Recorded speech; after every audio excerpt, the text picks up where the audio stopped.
Learn the most advanced recruiting techniques. Land the most desirable talent. Launch your company towards massive success. This is the Higher Power Radio Show with Rick Girard. All right, time and people are the most precious assets your company has on the road to success or failure. As leaders, it is our responsibility to protect the time of our team to ensure that projects are delivered on time. It is also our responsibility to put processes in place that ensure that the strongest people are in the right seat. So shouldn't we step up the interview process and have a purpose and save time for every person involved? Yet interviewing is the single point of failure in most every company. It's either too long, too short, has no clear direction, or it's riddled with booby traps that repel strong people from even engaging with your company. I'm Rick Girard, and welcome to the Higher Power Radio Show. We help entrepreneurs and executives win the strongest hires. We do so by sharing insights from top-performing rebel entrepreneurs, game changers, and industry leaders, like our guest today, Mr. Andrew Bartlow. He is the founder and managing partner of Series B Consulting. Andrew helps businesses articulate their people strategy and accelerate their growth while navigating rapid change.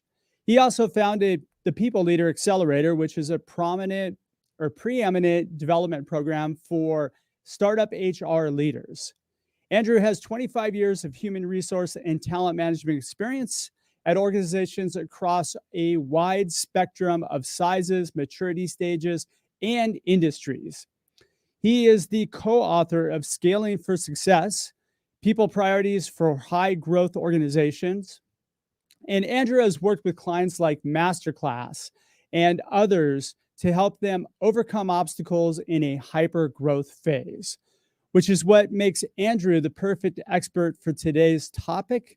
Andrew, welcome to the Higher Power Radio Show today. Hey, Rick, thanks a lot. Glad to be here. Yes, it's a pleasure to have you. So I'm excited because we're going to talk about one of my favorite things, which is time. We're gonna try and solve the timing issue, and we're going to talk about why it's important to have your interview paced out at a timing pace that is actually going to attract people rather than repel them. Sound like a plan? Let's do it. All right, perfect. All right, so I find that you get either people that rush too quickly into making a hire, so they might talk to somebody once or twice and then pull the trigger, or you get you see this quite often in large organizations where an interview process can take 10 weeks, right? What's the problem with those two scenarios? Yeah, well, in one, you are hiring people that may not stick with your organization. The hire fast, fire slow concept, or the reverse, hire slow, fire fast. I'd suggest that there's a Goldilocks zone somewhere in the middle where you can be thoughtful and still move quickly. So very true.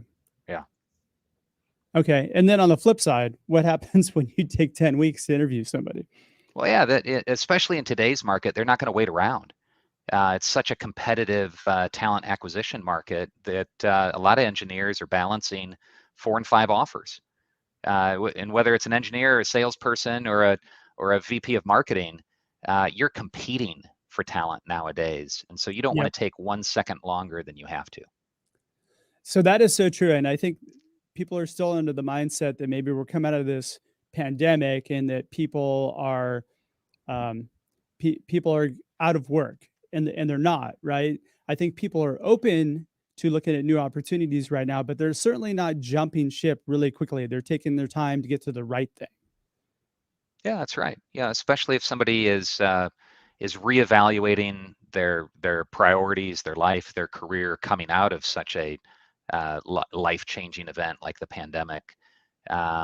People are making thoughtful choices, and boy, they do have choices today, given all the companies that are competing for talent. So you want to be appealing, and again, you don't want to take any longer than you have to make that decision, and you don't want to take any longer from your team in coming to that conclusion around whether somebody is the right hire for you or not. No, you don't. No, you don't. All right, let's talk about this timing thing. Like, what's the internal kind of organizational tax that companies are going to experience in in either scenario, really? Yeah, well, any sort of selection process will absorb time from the candidate, but even more time usually from the team. So how many interviews are there from how many people absorbing how many hours, and then the debriefs, and then the talking about the candidates. And, it could easily be on the low end of team time invested per candidate. And boy, those organizations that have panel interviews and multiple callbacks and projects and you name it can be a huge tax, a huge bottleneck on an organization that's trying to ship product or sell product.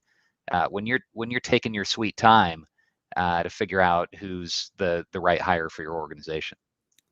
So, in my opinion, I believe that the reason why companies take so long or they keep bringing people back is because they don't really extract the right data to make a decision, right? So they're running off of bias, they're running off of however they feel about the person, um, and what ends up happening is they keep having to bring people back because they never really gathered any evidence to support whether not to make a hire in the first place. Yes, and I'd say that there's often a problem even further upstream, and that is that a lot of organizations, especially high growth early stage organizations, don't know what they're looking for. So they just start talking to people and try to figure it out along the way. Yeah, that's true. That is definitely true. They just know that they have some work that needs to be done. Yeah, But I think that you desperately. can bring that up even higher into, like, the company doesn't really know their purpose or their North Star either, right? They don't have that figured out in which they can kind of use that as a guiding principle to take them where they want to go. It's more about, hey, look at, we just need to get bodies in here. Yeah, that's fair. What is the why of that organization, and Yeah. and then that would hopefully cascade into the what. What are we trying to accomplish, and then finally the how, and the how helps you figure out who you need to hire. So the why, the what, the how, then the who. Yeah. So let's talk about timing. How much time should a company be investing right now in an interview process? Oh boy, that's a tough call because I think it's individualized based off the type of role and the type of company. And is this an engineer at an unknown startup, or is this a larger organization that has 100 active applicants for every role they're trying to fill? More generally, I would answer that with not 1 minute longer than you absolutely need to take. And I could talk That's gonna about be kind of a different typical depending on where the pacing of the person who's interviewing, right? Because if you take 1 minute longer, they took a job somewhere else. There you go. So now there's a way in which you can set it up though to, like, prep the candidate and say, hey, look at, we take on average 10 business days Mhm. to bring you from start to finish, right? Just keep us abreast of anything that happens within this time frame, and we'll make sure that we pace it out that way. I mean, I think 10 days, especially for a smaller startup, is definitely reasonable, but you're not going to lose people that way. But That I think if you that'd go be great through if you could hold to towards that, that. Yeah, yeah, that'd be and that counts on your decision makers making time to do this and not being bottlenecked while they're trying to hire 40 jobs at the same time. That the founder needs to have a watermelon interview with every single finalist candidate that comes through, right? So you have to have a process that allows you to drive that sort of throughput. well, okay, so let's talk about that founder issue because I come across that a lot, right? So Yeah. it's been my experience that the founders want to be involved in the process because they don't really trust the people they have on board to make the right decision. So they want to give final approval. Yep. Would you agree with that? Agreed. Yeah. All right. So let's fix that. So how, how do you how do we get our audience are mostly entrepreneurs, right? So how do we Right. get them into the mindset of being able to trust their staff to make the right decision? Well, one, it's hiring some key staff that you do trust, and hire them in roles that you expect that they know, something about what they need in that role. If the role's reporting to you, you should be the final decision maker, no doubt. Sure. If it's 3 levels below you, why is that department head not acting as the final decision maker? Yeah. Right? So, just thinking about the space, where that resides on the org chart can give you a pretty clear indication of, who should be making the final call. Hiring people that you trust in key leadership roles is big. Another, simple but often underused tactic is writing out what you're looking for. Maybe that's the department head says, hey, I need somebody to do these 3 things, and they're going to have these 3 skills or qualifications that help indicate whether they can do it or not. Yeah, I've seen interview packets that are 30 pages long. You don't overdo it, but if you do some simple documentation around here's what I'm looking for, and here's a signal of whether this person can do it or not, that can build the confidence of a founder or entrepreneur to let the team make the call against that criteria.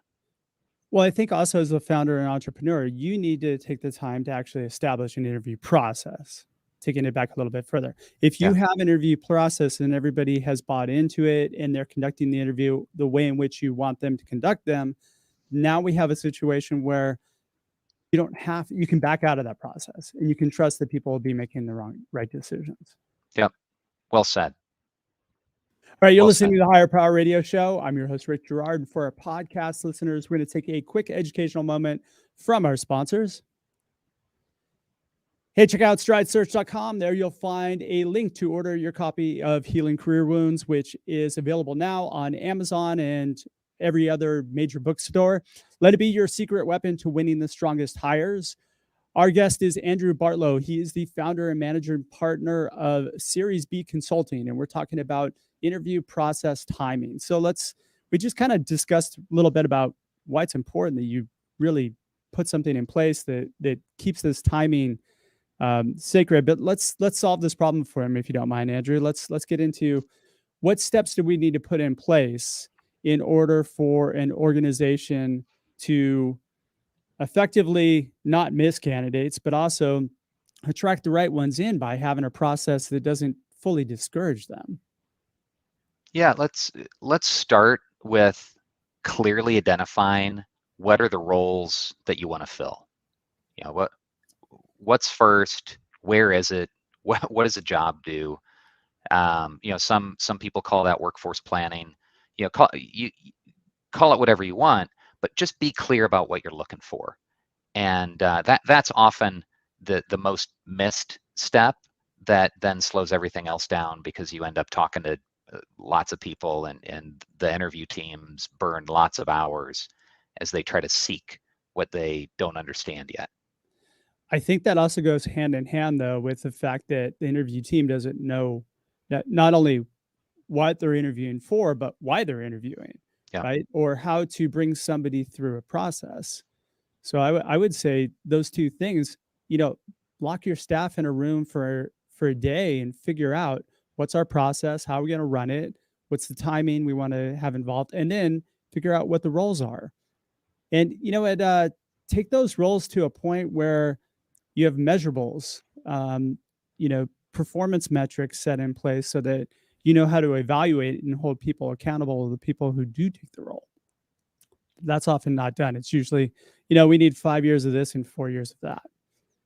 And there's really no reason why they need that. Yeah. The years of experience are rarely the best indicator of success in the job. Although I'll push back a little bit on the performance measures. I think that many jobs now are subjectively assessed. It's not an outside or inside sales job where you have number of calls or number of clicks or conversion rate. Most jobs are done as a team, subjectively assessed results.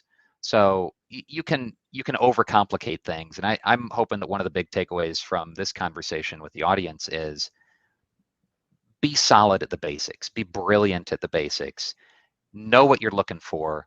The clearer you can get with what you're looking for, and maybe there's performance criteria, but don't go crazy trying to create some complicated performance criteria that ends up being something that is too complicated to actually measure. I don't think it has to be complicated at all. They can keep it simple. One or, Yeah, 2 or 3 bullet points is really all you need, but it there you needs go. to be measurable. You know, it's, I've heard the people say on the show before. It's like setting up, when you join a class or go to school, they give you a syllabus that basically says this is what you're going to do. This is what you're responsible each week. That doesn't happen in a job. It's kind of like, well, here's an idea of what we need you to do. Now go figure it out. Yeah, And yeah. by the way, we're going to judge you the whole time based on what we think that you should accomplish in the time frame in our mind, but it doesn't necessarily mesh with what a reasonable time frame would be.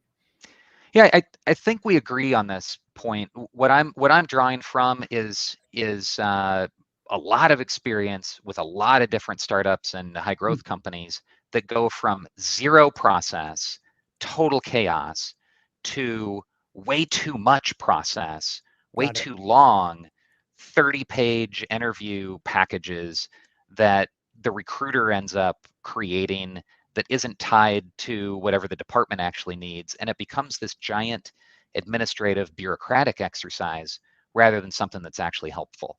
So that's what I'm pushing back on. Of there's some make sense work that's essential, but boy, don't overdo it. I totally agree with you. Keep it simple. There's no reason to put all kinds of crazy things in order, in place. Like, for example, 7 layers of testing and assessments. You don't need that, especially if you're a smaller company. Yeah, everybody's looking for that silver bullet in the hiring process. Like, what's the test that I can pay for out of the box that will tell me whether this person can do what I need them to or not? And in most cases, there just isn't one, and those are those are false leads for you.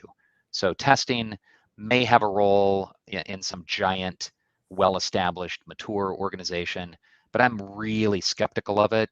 I'm a trained organizational psychologist. I know psychometrics. I've used most of these. I've been pitched by all of the companies, and I blanket discourage use of testing for hiring purposes. It's a nice team builder, but boy, if you're making a selection decision, is that really a valuable and essential part of your process? I couldn't agree with you more. I see it would probably be a great management tool, but to use it as criteria to hire people, it doesn't tie to anything. Yeah. You might think that you need something, but it doesn't tie to anything that's important to the business. It's just more ego driven, more so than anything else. Well, it's people searching for that magical culture fit. Yeah. And if somebody has this type of archetypal personality, do we think that they'll be a good fit in a sales role versus an engineering role? And in reality, the only way to really assess for that is the performance on the job. And by the way, at most small, high growth, high change organizations, the role and the environment is evolving so rapidly that you can't really do an effective success profile to figure out what the ideal background or style or approach of that candidate might be. All right. What's the next step in this? So so decide what you need. Land on a make sense process. Third, I'd say as you start to source candidates, do that in a scalable way. If you're going to meetups, trying to do handshakes with potential candidates, you're going to have a really low efficiency metric on that. So expand the pool, do some basic employer branding on Glassdoor, LinkedIn, Indeed, get your career page up. You got to get beyond the who do you know, friends and family network pretty quickly if you're going to fill some jobs. So that's third. And then rolling off of the friends and family network, hire a dedicated recruiter early. If you're hiring more than 10 or 12 people in a year, it's worth it to have a recruiter manage the process, help move things forward, and ensure that it's happening inside your organization. That's always a excuse me. That's always a tricky one though, because when you don't have the ability, you don't have the funds to let's say you only have like 6 or 7 roles. Is it worth actually hiring a dedicated recruiter? Because that's when most companies are outsourcing to agencies, and there's no secret that nobody loves working with. We're like attorneys. Nobody wants to work with an agency as much as they want to work with an attorney, right? Yeah. So it can though be done with a really good admin who essentially can kind of set up to reach out to people. Yeah, you can do sourcing with an office manager, with an administrative person. It's the screening that often requires that ends up being a huge value. You're saving your hiring managers and your panel and your decision makers time if you're able to do an effective screen, which means that person needs to know enough about the job, know enough about the company, know enough about the anticipated need from the candidate that they can have a healthy screen. And so not all office managers are set up to be successful at that. Some are. And then you Not just all weigh that recruiters against what does it are cost to successful. get an external search firm to do it, and you can pay for a pretty good recruiter pretty quickly just by offsetting the cost of 3 or 4 search firm hires. That's true. That is true.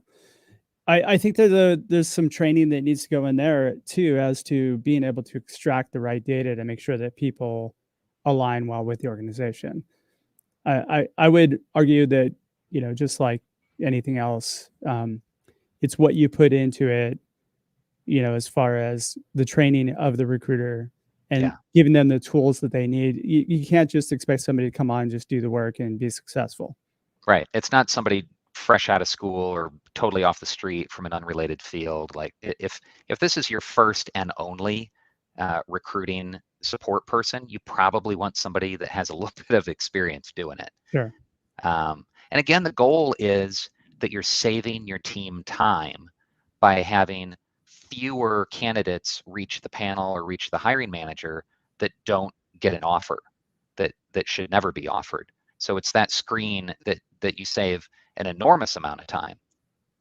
I couldn't agree with you more. I think that's the most valuable screening mechanism, is to have somebody there before it gets to the interview process that's doing a discovery call or doing something that's really understanding who the human is before they get in for an interview. Yeah. Yeah. Well, and let's take it to the next step then.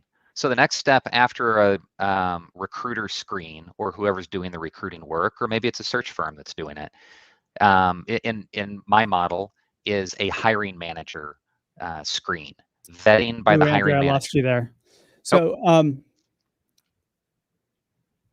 so we're going to take a quick second, guys, and just reload. But for some reason, we got this weird thing with Andrew. I'm going to have you do one thing: log off, log back on if you can hear me, and Sure thing. I'll just keep talking while we do this. So, Right. While he's logging back on, I couldn't agree with him more that the discovery call, or that first initial call, is super, super important in saving the time for everybody in the interview process. So if you think about this, each step should be set up to make sure that you're not spending a lot of time on interviewing people that should not be making it to the next step. So the first interviewer should be screening people out. The second interviewer should be screening out for the third and fourth interviewer. We talked a little bit about timing, and here's one of the things I find super valuable. If you set a time frame of, maybe 10 minutes or so, or I'm sorry, 10 days or so. Do we got you back, Andrew? Yeah, I'm here. Oh, I'm still not getting any audio. Try one more time if you can. So if you set a timeline of 10 days or so, right, that you want to bring somebody from start to finish, then it puts you in a position where you can backtrack each stage. So 48 hours, within 48 hours, you're going to do a phone screen or a discovery call. And after that, then it kind of breaks down in first interview, second interview, third interview, and then decision. So let's hopefully we got you back, Andrew. I can hear you great. Can you hear me? I do not hear you. We're working on it, guys. So if we can reverse engineer the roles or the timeline, then it sets us up for success. You know what? We're going to relog really quickly and we'll come back in a second. Hopefully we're going to have Andrew back on.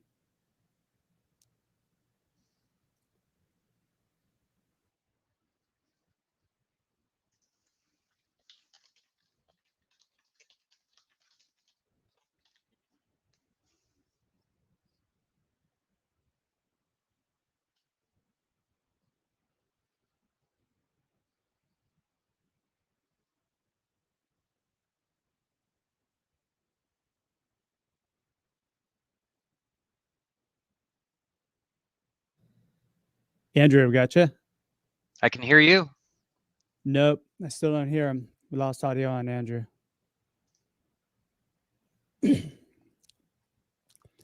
Andrew, I'm just going to kick you one more time, and then if you don't mind, pop the car. Oh, I got you. Test. I got you. Woo! Can you hear me? Yep, I can hear you. All right, perfect. Sorry about that, but that's a StreamYard issue. Wow. I know, right? All right, so let's. Where did you leave off? I think you left off with after the recruiter. We're talking about. Yeah, we're talking about the hiring manager. Yeah. So the goal of the screen, the recruiter screen, is to save time from the hiring manager. The hiring manager is to figure out whether or not they want this person to work on their team, and then save the panel time, assuming that there's a group of stakeholders, peers, internal customers, maybe the manager of the manager that gets the final blessing. The manager should get to know this candidate pretty well via some sort of remote discussion, even before a live discussion. So that taking ownership as a hiring manager of the people that are candidates for your team, that's a big step and one that really can't be undervalued. I would definitely agree with you. And then the hiring manager saving the time for the people who are actually doing the work is highly valuable too. And I would even take it a step further and say that, let's say you have one person conducting an interview, that person should be designed to save the time for the next person in the interview process too. If the person does not align well with the organization, then let them go. Yeah. Now, how that's often misused is a string of sequential Zoom meetings or interviews where you meet with the hiring manager and then, well, this person's okay, let's see what the team thinks. And then they set off into 8 different one-on-one discussions with stakeholders and team members. And now you've burnt 8 hours on somebody that the hiring manager wasn't really all that keen on to begin with.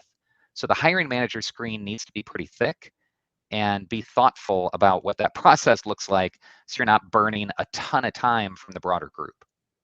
That happens way too often. I can't agree with you more. I mean, the fact of the matter is that you should get off the phone and think this is either hell yes or no. There's no maybes. Maybe means you're not extracting the right data. Yeah, the one piece that I think is worth talking about there is work product samples, where there will often be some step of, hey, do this project, or let's see a coding exercise, or sell me this pen, or whatever it is that you do to help figure out whether the person can actually do the job, right? Because the interview is an interview as you get to know the person and what they want and how they may fit into the team.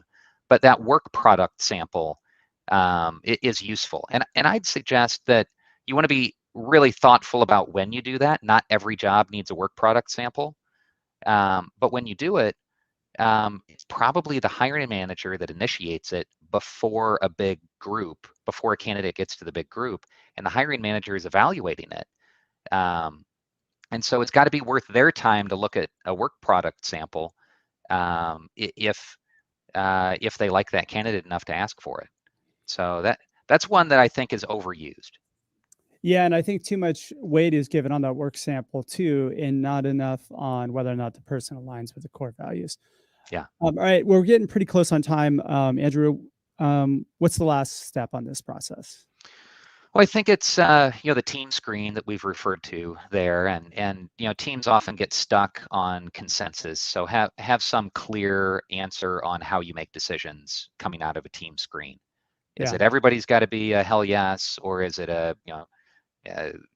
or is it run a different way? Is there some sort of scoring? Just be clear on how you make a decision out of the team screen. Yeah, I agree. And not only should you like 100%, it's either hell yes or no, but there should be some why behind it. We have to hire this person because da da da da. And it can't just be, I just didn't feel good about the person, or I got a weird vibe, or I really liked him because they like baseball and I like baseball. Like these things should not be considered in a hiring decision at all. Yeah, if those are the reasons that you're getting from somebody on your interview panel, you probably don't need to have them on your interview panel. It's probably burning their time and not adding a lot of value. That is so very true.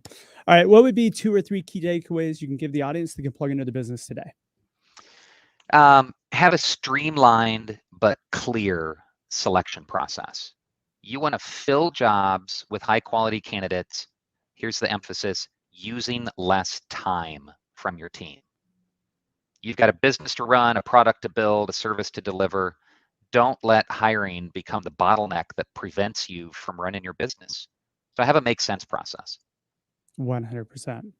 All right, Andrew, thanks so much for your time investment today. And I want to welcome you to the Higher Power Radio community. Now, what would be the best way in which members of the audience can find you, find your book? Yeah, thanks. Yeah, but best way to do that is connect with me on LinkedIn.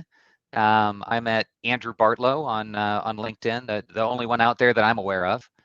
And my primary website is seriesbconsulting.com. Okay, perfect. All right, well, I want to thank our listening audience for tuning into this week's episode of Higher Power. Quick thanks to our team, Brian Colburn, Andrea Ballin, and Ayla Gerard. If you're listening to the podcast, please subscribe, review, and share. We welcome your feedback. After all, this show is for you, because we want you to win the strongest hires. You can join the Higher Power Radio community at Hire, H-I-R-E, Power, P-O-W-E-R, radio, R-A-D-I-O.com, or you can drop me an email at rick@stridesearch.com. So tune in next Tuesday. Back by popular demand, I am actually doing a solo episode again, and we're going to be discussing one of the topics which I've been getting a lot of requests for, which is how to really find people in this market, because a lot of entrepreneurs that I'm talking to are saying we can't find people. And then I'm talking to a lot of people that are like, yeah, I'm open to look at. So let's bridge the gap for you and let's help you land the strongest hires. So tune in next week. I'm Rick Gerard, your host, and you have been listening to the Higher Power Radio Show. Aloha. Aloha. Thank you for listening to Higher Power Radio. Catch our LinkedIn Live show every Tuesday at noon, or download the podcast on iHeartRadio, iTunes, YouTube, or your favorite podcast platform. We appreciate you joining us on Higher Power Radio with your guide to recruitment success, Rick Gerard.